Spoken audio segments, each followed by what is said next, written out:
Hey y'all, today we are talking about, I'm talking about, and if you have things to say, I would love to hear them in the comments, Vagabonds by Eligosa Asunde. This is an interconnected short story novel set in Lagos primarily, but Nigeria, and I'm very, very excited to dig into this one.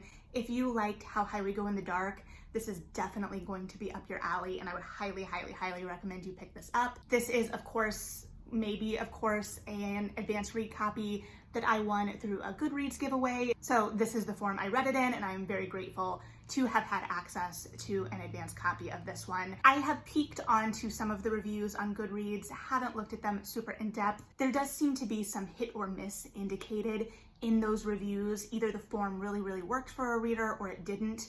For me, it really, really worked. However, I do want to give the caveats, especially for this discussion, that there are things I'm going to miss, particularly as I don't share identities with a lot of the characters of this novel. Most of the characters here are obviously Nigerian first and foremost, but then also queer on some level in many instances, and it's looking at the people vagabonds, as the title says, kind of on the outskirts of society. So there are nuances I'm going to definitely miss just from not having that lived experience. But that being said, as a reader from outside of the lived experience, it was still a stellar, stellar work of fiction. And the writing demonstrates incredible skill. The short stories gripped me from the beginning. They pulled me into this world. They invested me in the characters. They were a little bit weird, and they illuminated corners of society and this city, particularly Lagos, although I, to my reading, thought that we kind of went outside of Lagos occasionally. But it offered a vibrancy through those often forgotten. The narrative illuminates the upside down in a lot of ways. It shows how the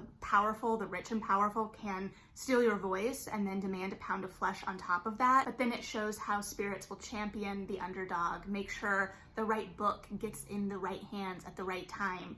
It shows the perseverance of love and human connection, and how even those considered outsiders by society can carve out a kingdom of their own. It shows devils that inhabit bodies and seek justice, fashion designers that can sew secrets into a seam. It shows love that is lost, it shows love that endures, and it shows the spirit that guides all of this. So I definitely, definitely loved it. That being said, it is split up into different sections structurally, and I know that there were things within that structure that I missed, like I said. So I really liked what it did, and I thought it kept things moving, but I know that there are layers to that I'm just not able to comment on. In terms of the structure as well, I want to geek out about the beginning for a little bit because I thought it was just excellent.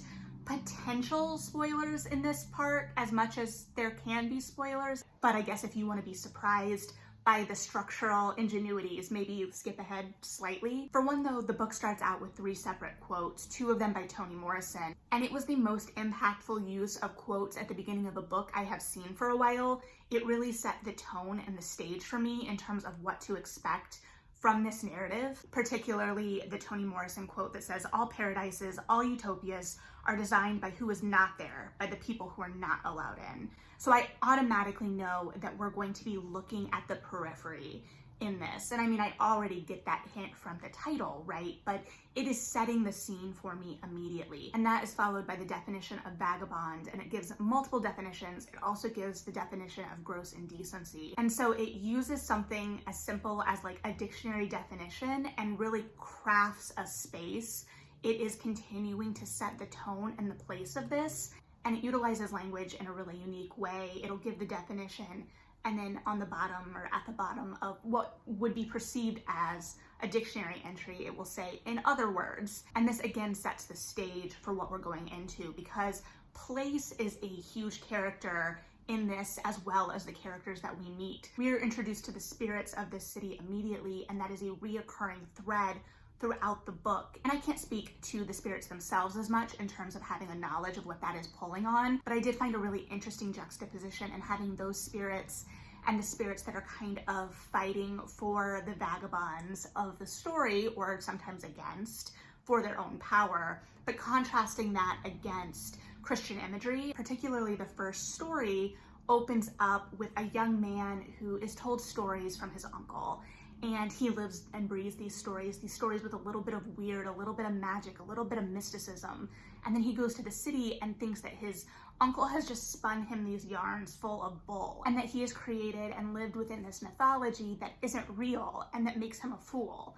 And then we get to see the inverse, and the way that this story introduces us to the kind of underworld and tips everything on its head and invites us as readers to that space is just phenomenal. And the character that we're following in this story is Thomas, and it really highlights those Doubting Thomas parallels while pushing us into an underworld outside of that purview. And so while it has these breakaways from kind of like the spirits, the gods, whatever we want to call them, that are almost kind of interstitials, it also feels like the narrative kind of gently pushes us as readers outside of the more normal realm, so to speak. And the stories are weird from the start, which we know I love, or hopefully we know I love, or now we know I love, but it doesn't feel like we jump completely weird right away. We start with kind of a corrupt leader of the underworld, and we're following his driver, who has to give up his voice in order to work for this guy,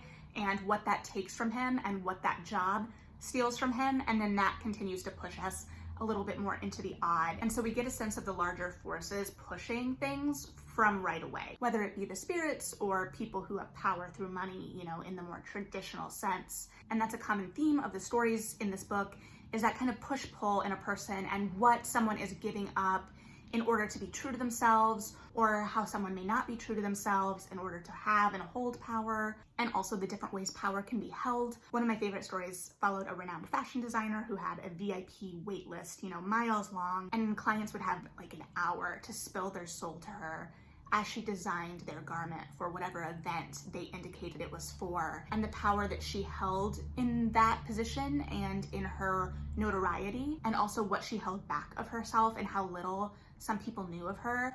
And she would thread throughout other stories. So we would have characters that would appear in other stories or themes that would come back up. So everything was connected, but they were also very much short stories. So I think that some of the disconnect for those who this didn't work as well for them may have come from what they were expecting from the reading experience, but I went kind of expecting and also hoping a little bit for what we did end up getting. So that worked out really well for me. So the structure really sets out a great skeleton for this to live on, even as I know there are bits of the structure that I am not appreciating to its full extent. But then the writing in this is just so exquisite. Like I said, it does implement little bits of the weird in its stories, but in such an excellent, expert way. It helps illuminate and underline the themes and the emotional journeys and the internal life of these characters. And so it always feels like a compliment to the story rather than something that is kind of showy on top of it.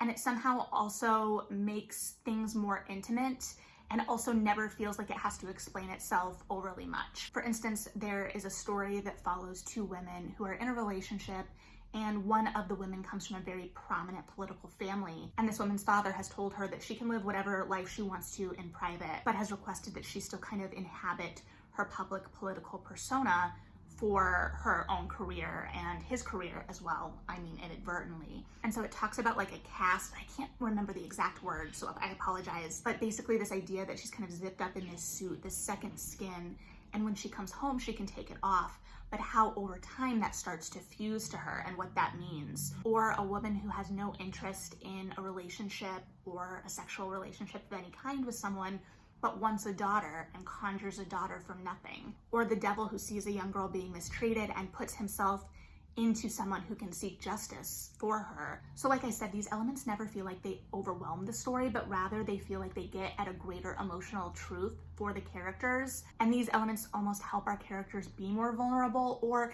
at least as readers let us see and let us into their vulnerabilities.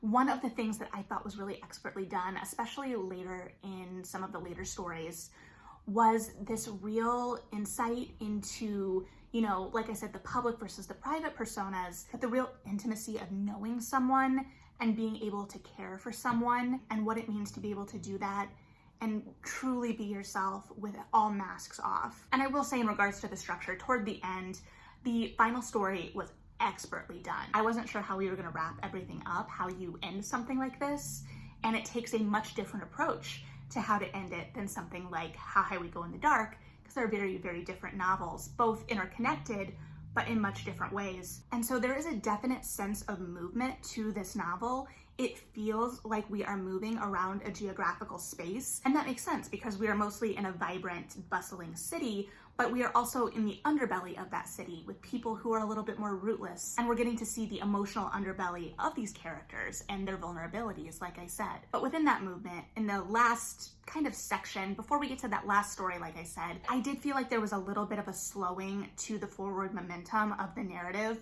Before that, I thought it was expertly paced, and this could just be me at this point of the reading experience too, but I did think there was like a story or two that kind of slowed down the pacing for me toward the end, but that's as subjective as everything else, clearly. And so we have this excellent structure, like I said, as I got on a little bit of a detour there, that really sets up the intimacy of the tone, the voice itself. Everything works together to help push that forward momentum I was talking about within the pacing and making everything feel very active and bustling. And yet the actual voice, the actual stories themselves don't feel rushed. They feel very grounded.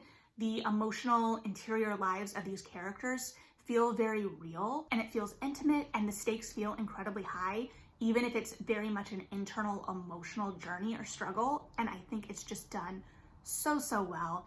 Now, like I said, I did read an arc, so forgive me because I am going to read just a slight passage to give a sense of the voice. I say forgive me because, you know, arcs kind of notoriously say, quote from the final copy, this isn't a finished copy. So the caveat is this isn't a finished copy. Text could have changed slightly to the finished form, but I think it will give you enough of a sense of the writing, the voice of this. So it says, what I will also say is that women are magicians. They perform new tricks every day. I don't mean magic like the kind you were warned to avoid. I mean magic as in spinning story as lifeline, as in turning a wound into a star, as in holding an apocalypse in your core and smiling believably. Magic like turning a big burn into a lesson. Magic like a girl generating new selves to stay alive in her body, like big girl finally becoming woman. Magic like a plot twist, like becoming the opposite of what the city expects, like looking the world in the eye while biting into the word cannot.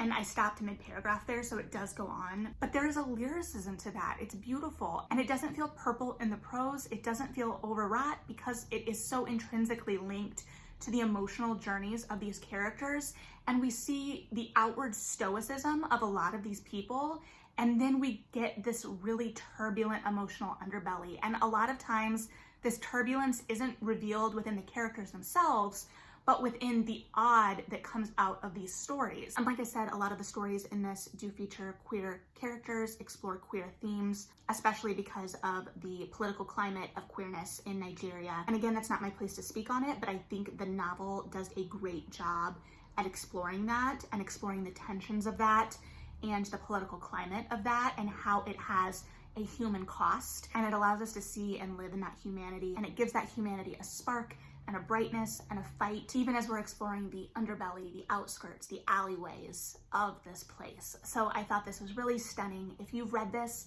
I would really be interested to hear what you thought. If you haven't read this, if you're interested in short stories, especially interconnected short stories, weird short stories, stories with a lot of humanity and depth, and that will make you think and make you feel, I would highly recommend this. But yeah, thanks for hanging out. Read something good, like and subscribe if you feel like it, and yeah.